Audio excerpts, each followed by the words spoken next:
І сьогодні в Києві відбувається презентація фотовиставки Зареми Ялевойлю «Обличчя депортації.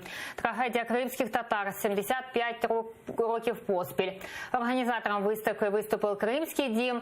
Виставка розповідає про злочин радянської влади через портрети та історії простих людей, які є живими свідками злочинного сталінського режиму.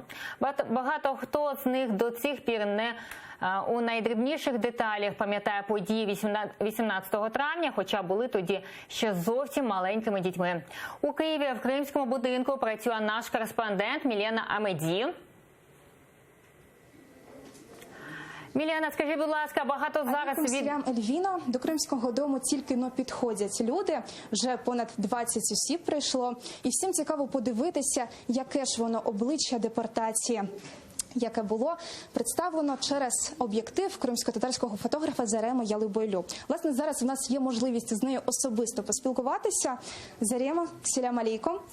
Розкажіть, будь ласка, про одну з робіт, яка вас найбільше вразила.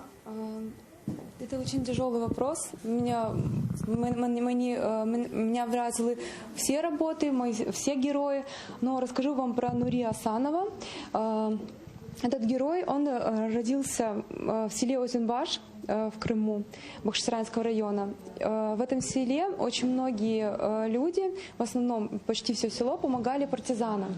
И когда в день депортации, они не верили, что это происходит с ними.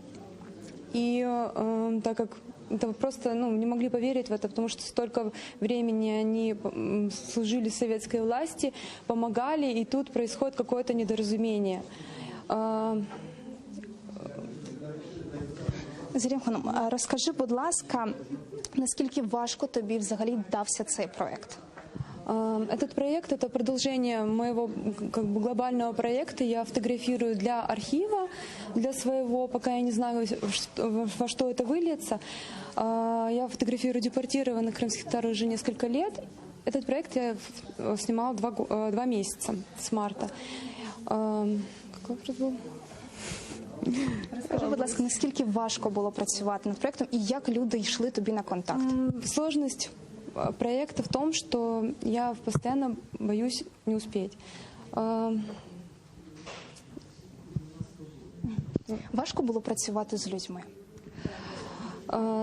Наши крымско-татарские старики очень открытые и доброжелательные. И также они поддерживают такие проекты молодежные.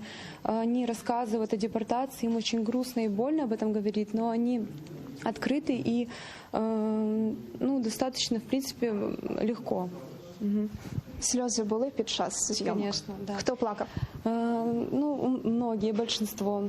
Я фотографировала до общения и после. И это 2 разных портрета. Сначала они более расслабленные, после воспоминаний это совершенно другие лица, которые вы можете наблюдать здесь. Зарема. Це була Зарема Ялевойлю, кримсько-татарський фотограф, виставка якого зараз відбувається у Кримському домі. Бажаючі можуть приєднатися прямо зараз, адже попереду, окрім виставки, нас ще чекає перформанс від Постплей театру. На цьому у мене все. Долучайтеся, всі приходьте. Ельвіно, раджу особисто від себе прийти, аби побачити і нагадати нам, собі про те, що відбувалося 75 років тому з нашим народом. Дуже